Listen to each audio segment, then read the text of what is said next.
আজকে বন্ধুরা দেখতে পাচ্ছেন পালং শাকের সবজি আর সঙ্গে পালাক mutton. Good evening, welcome back to my channel. আমার চ্যানেলে সবাইকে স্বাগতম। আজকে আমার হচ্ছে পালং শাক দিয়ে খাসির মাংস। বন্ধুরা দেখতে থাকবেন আজকে আমাদের পালং শাক দিয়ে খাসির মাংস কেমন করে রান্না করতে হয়। প্রথমে পালংটাকে আমি সিদ্ধ করে নিচ্ছি। এখানে লবণ টবণ কিছু দিইনি, শুধু পালংটাকে সিদ্ধ করে নিচ্ছি। পাচ্ছেন এখানে পালং শাকটা ইয়ে হচ্ছে ডান্ডিটা হচ্ছে, পালং শাক সেই সিদ্ধ হচ্ছে বন্ধুরা, দেখতেই পাচ্ছেন। ওই বাবারে জবরদস্ত কালার, ওই মাইন্ড ও দিল খুশ করে দেবে।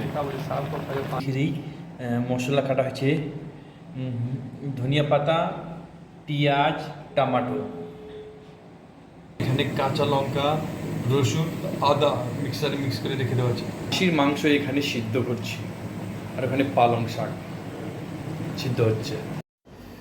বন্ধুরা দেখতেই পাচ্ছেন পালং শাকটা কেমন করে মিক্স করেছি, বুঝতেই পাচ্ছেন, দেখতেই পাচ্ছেন হেভি টেস্টি মনে হচ্ছে। এরকম একবার পালং শাক, মূলা শাকের না পালং শাকের একবার চাটনিও খেয়েছিলাম, হেভি টেস্টি, বলে শেষ করতে পারবো না বন্ধুরা। এটাও পালং শাকটা কেমন করে মিক্স করেছি আপনাদের তো দেখালাম সুন্দরভাবে। তো এখন চলুন বন্ধুরা উনান রান্নার ঘরে খাসির মাংস আর পালংয়ের সবজি কেমন করে রান্না করতে হয় সেটা আপনারা দেখে নিন একবার। আর আমার প্রত্যেকটা ভিডিও ফার্স্ট থেকে লাস্ট পর্যন্ত দেখবেন। আর যারা চ্যানেলটা আমার সাবস্ক্রাইব করেন প্লিজ আপনাদের কাছে রিকোয়েস্ট আমার চ্যানেলটা সাবস্ক্রাইব করে দেবেন। তো চলুন বন্ধুরা সরাসরি এখন রান্নার ঘরে খাসির মাংস আর পালংয়ের সবজি। ওভেনটাকে জ্বালিয়ে নিলাম, ততক্ষণ এটা গরম হোক। একটু তেল দিয়ে দিলাম, তেজপাতা, দারচিনি একটু দিয়ে দিলাম, এগুলো অন্য মশলা আছে, গোলমরিচ চলমরিচ যা আছে সব দিয়ে দিলাম, দিচ্ছি। পেঁয়াজটাকে সুন্দরভাবে একটু মিক্স করে নিই, একটু লাল করে নিই। দেখতে পাচ্ছেন বন্ধুরা পেঁয়াজটা একটু লাল লাল হয়ে গেছে। আর এইগুলো এদিকে আমি মশলাগুলো সুন্দরভাবে সাজিয়ে রেখেছি।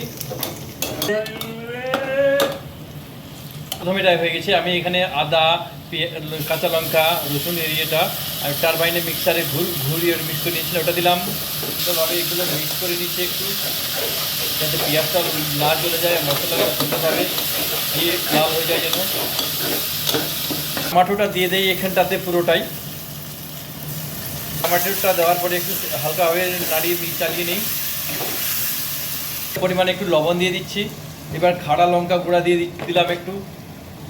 এগুলো ফিশ মটন মশলা একটু দিয়ে দিলাম, মিক্স মশলা দিয়ে দিলাম একটু নির্দিষ্ট পরিমাণে, লঙ্কার গুঁড়া দিয়ে দিলাম এখানে নির্দিষ্ট পরিমাণে, কলম নয় ওইরকমই বন্ধ করে ছেড়ে দিলাম। এই খাসির মাংসটা সিদ্ধ করেছিলাম সেটা এখানে ঢেলে নিলাম একটু। দেখেন খাসির মাংসটা একদম অরিজিনাল দেশি খাসির মাংস। মশলাগুলো কী অবস্থা একটু দেখে নিই। এবার সুন্দর করে মশলা মিক্স করে নিই, যেহেতু নিচের দিকে লেগে যাচ্ছিলো ওটা সেটা উঠে নিই, একটু জল দিয়ে দিলে ওটা উঠে যাবে। এবার খাসির মাংসটা ওখানে ধীরে ধীরে দিয়ে দিচ্ছে। দেখুন মশলার মধ্যে মশলা তৈরি হয়ে গেছে ফাইনালি। এবার খাসির মাংসটা এখানে ঢেলে দিলাম। একটু খাসির মাংসের মধ্যে মশলাটা সুন্দরভাবে একটু লাগিয়ে নিই।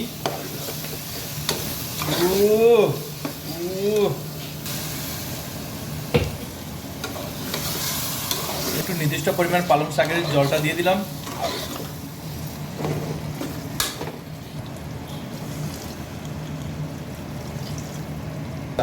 মটনটা কালার কেমন চলে আসছে।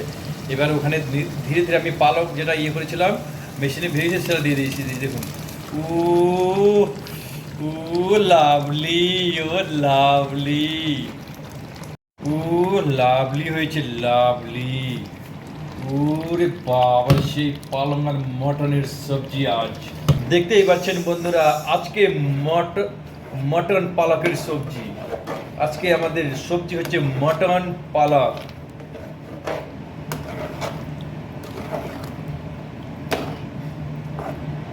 আজকে আমাদের সবজির নাম মটন পালক।